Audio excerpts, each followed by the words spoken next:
At the time of writing this, MSI 2025 just finished and the competitive scene is beginning to prepare for the second half of the pro season. Thanks to the new Fearless Draft format wherein champions can only be selected once per best of series, spectators remarked on how refreshing it is to see tons of champion variety. And while I myself haven't been actively following pro play for quite some time, I watched a couple games myself and was surprised to see how varied picks and bans were, especially if the series went on to Game 4 and 5. All things considered, Fearless Draft has been a welcome addition to the game and it's been well received by most if not the entire world. I don't think I need to explain why a tournament series with upwards of 40 champions is way more entertaining and dynamic than the same 10 or so being picked over and over again. With that said, there will still inevitably be a cluster of picks that are consistently found in every best of series you come across. Not in every single game anymore mind you, but teams will still try to get their hands on whatever they perform best with. One observation has been made throughout MSI this year though that at this point has become a meme, and it concerns the champion Kalista. All throughout MSI, Kalista was chosen 10 times, putting her squarely in the top half of the bot lane roster in pick rate for the event.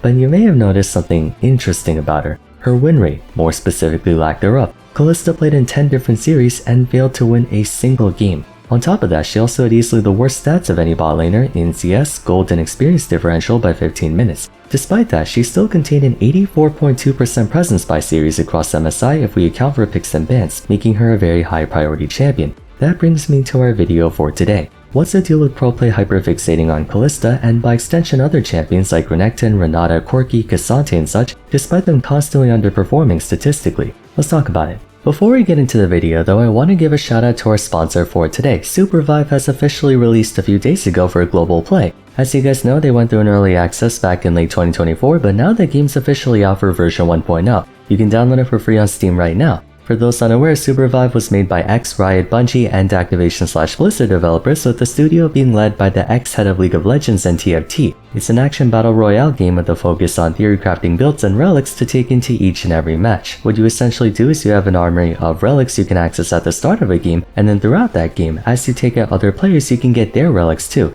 With over 100 items to choose from, there's tons of different strategies to try out. Supervive currently has two modes, Trios and Arena, the former being their main game mode consisting of 12 teams of 3 to battle for last team standing, so there's still a big focus on team play. You drop into the map, farm creeps for gold, buy items and all that just like you would in League. To celebrate 1.0, they're releasing Sky Sharks, offering exciting ways to move around the map, and also new hunters come out at a very frequent rate. So if you're interested in checking out Supervive, then you can use my code Vars Supervive to get a free Secret Agent Shift skin once you download the game. Be sure to try it out if you haven't already. Thanks again to Theorycraft Games for sponsoring the video, but for now, back on topic. It would be no exaggeration to say that solo queue and pro play are two fundamentally divergent iterations of League of Legends. That is, it would be a grave mistake to even begin to call them the same game. The key differences between the two modes can be summed up in an overarching point. While League inherently is meant to be a team game of 5 vs 5, solo queue understandably takes a more individualistic approach to the game, wherein one's impact is considered by way of their contributions and detractions added together alongside their team's contributions and detractions. Here's an easier way to put it. The motive you have for winning laning phase is to afford you a greater combat advantage as you enter the mid to late game. A byproduct of that is, your lane opponent being weaker than expected gives your teammates one less thing to have to expend manpower and resources worrying about.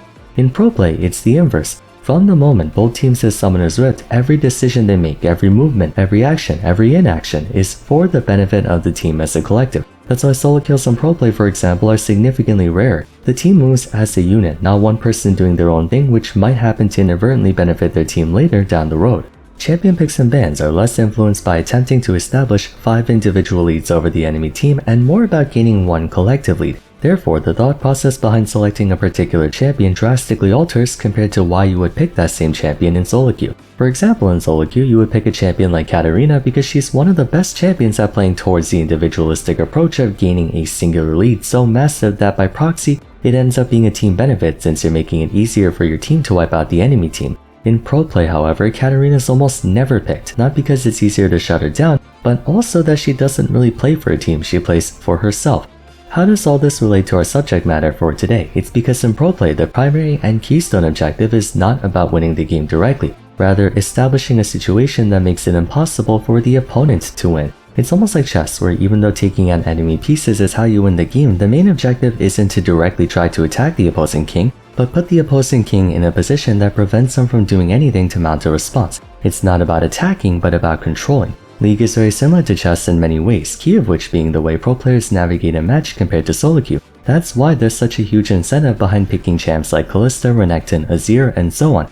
I do want to clear something up before going further though. Kalista's 0% win rate during MSI is not truly reflective of her performance throughout 2025 thus far. Presently, she has a win rate just over 51%, making her technically a net positive pick and as such perfectly viable. Granted, it doesn't change the fact that the teams who picked her during the 10 instances where she lost could have potentially attributed a portion of that loss to that pick, but do understand that she received a mini rework at the start of Season 15, which made her feel much better to play, and then later she got nerfed multiple times throughout the season. In any case, let's continue. What purpose does Kalista serve that makes her viewed so highly by teams even with recent empirical data pointing to the contrary? It ties back to winning through control. When observing a traditional pro play game, a huge amount of emphasis is placed on priority and objectives. Hypothetically, teams are more than happy to walk away from a teamfight without any kills if it means they get priority over an objective, thereby securing it for their side. Why? It gives them control over the map, whether a small amount of control in their favor permanently or a huge amount of control in their favor temporarily. Contrary to other AD carries whose primary goal is to shoot anything that moves and be a source of DPS, Kalista's objective is about control. Everything in her kit was meant to give her team a leg up on winning not through superior combat advantage but through control, the latter of which holds more equity in pro play.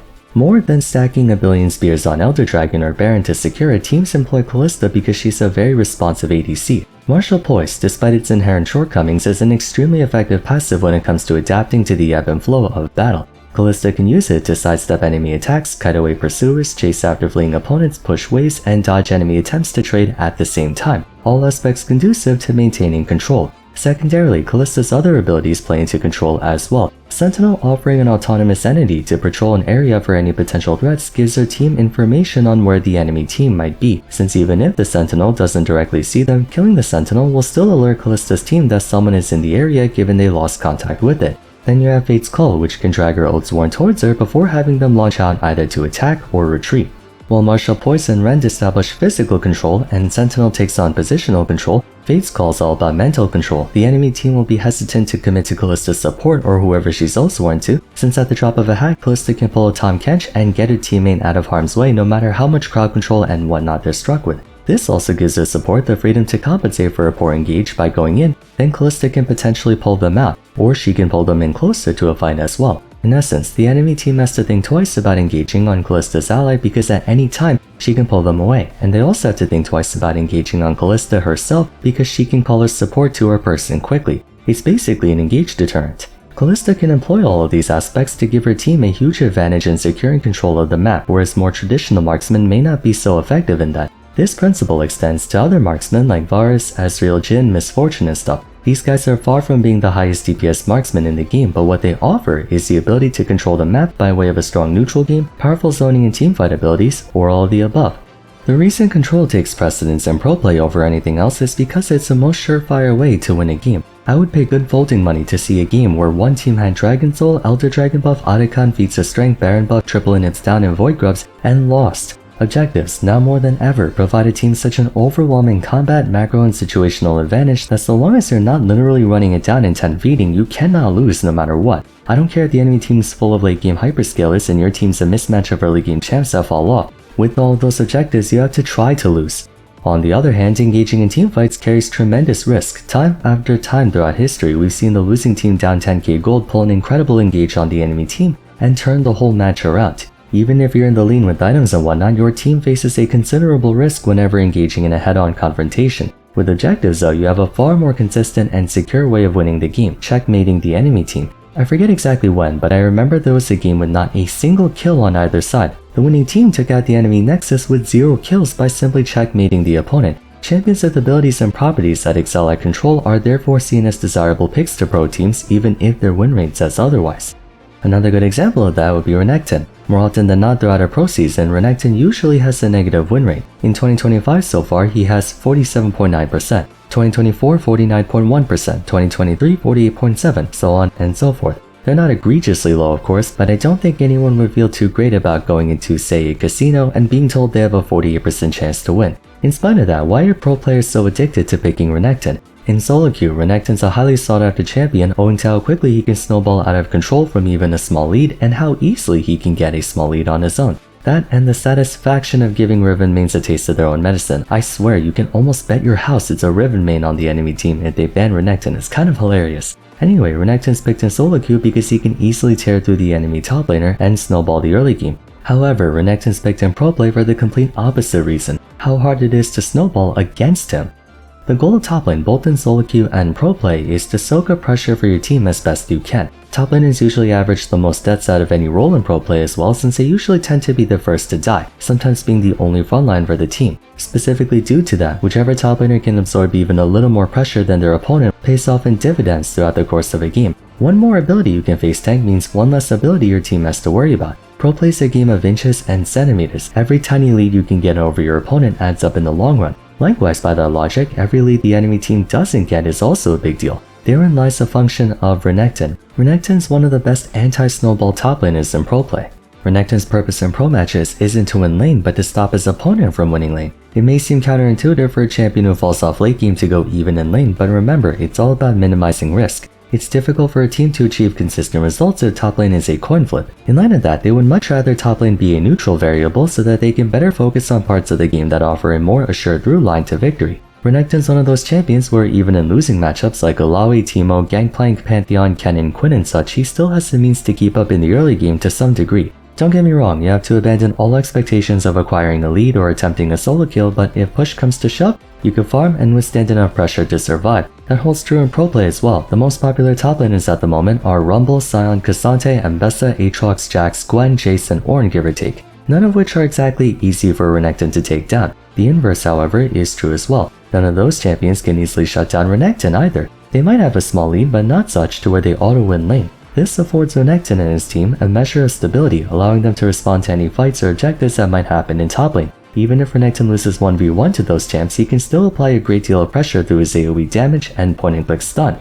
That also applies to most popular top laners you see in pro play like Rumble, Cassante, Aatrox, and Ornn. Even if they get nerfed over and over, pro players appreciate their penchant for keeping casualties to a minimum, which alleviates the burden on their team to then go and do other stuff around the map. That's ultimately the reason pro players are so adamant about these picks, even if to the outside viewer it might appear as if they're shooting themselves in the foot. Pro play takes an altogether different approach to winning a game than solo queue players do. While we're focused on trying to kill the enemy team and make a push for the Nexus in whatever way we see fit, pro players are trying to streamline the game for the most effective win condition available. That is why there are less kills in pro games and why game times go significantly longer. While we're all about taking risks to get a lead, justifiably they're trying to minimize risk, and so they conduct drafts with that goal in mind. That's not to say all pro teams are conservative in their gameplay and never want to go for kills. Games have been a lot more explosive and teamfight heavy than ever before, but the main reason for that is because there are so many objectives in League that both teams are vying for. You have to fight for feats of strength, for Void Grubs, for Riptail, for Dragon, for Otacon, for Baron, etc. Very rarely do you see pro players taking a random teamfight for no reason. The vast majority of full-blown confrontations take place either before, during, or immediately after a key objective. I guess you can interpret it as them taking a risk to not have to take a bigger risk later, but point being, that is the overarching motive behind pro play and the champions they pick. That brings us to one last point though. If pro teams are trying to do everything they can to min-max their probability for victory, then it makes no sense for them to pick a champion who statistically has a negative win rate, right? Yes and no. Yes in the sense that there are probably better choices who can do the same thing Renekton and Kalista do but better, but at the same time champion effectiveness is only correlated to their win rate. A poor win rate might contribute to a champion's perceived effectiveness or absence of it, but it's not always the reason or the only one. It's also a question of the person piloting them. Quirky by all accounts has been a terrible champion in pro play this year with a win rate less than 44%, but if you take a look at Hope or Crowny, their Quirky stats are excellent. Some people make it work, others don't. Some teams have better drafts for that type of champion, others do not. There are a multitude of factors responsible for why a champion does or doesn't do well.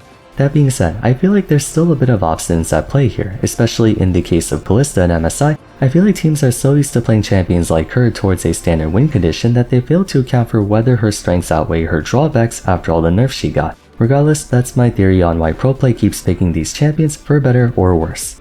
What do you guys think about this topic? Do you agree or disagree with my points? You're welcome to share in the comments down below. That's it for today, so if you enjoyed the video, a like and subscribe would be much appreciated. Don't forget to follow me on Twitter at Vars, join my Discord server, and check out my other discussion videos if you haven't yet. But till next time, thanks so much for watching, and I look forward to seeing you again soon.